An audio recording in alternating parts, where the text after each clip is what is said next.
నమస్కారం, NS news కి స్వాగతం. నా పేరు ఉషా. ముందుగా ముఖ్యాంశాలు.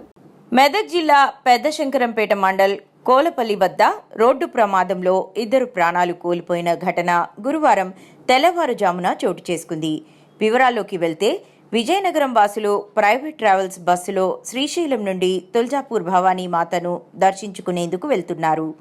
ఈ క్రమంలోనే పెద్దశంకరంపేట మండలం కోలపల్లి వద్దకు రాగానే ఆగి ఉన్న ట్రావెల్ బస్సును వెనక నుండి అతివేగంతో డీసీఎం బలంగా ఢీకొట్టింది. ఈ ప్రమాదంలో 2 మహిళలు అక్కడికక్కడే మృతి చెందారు.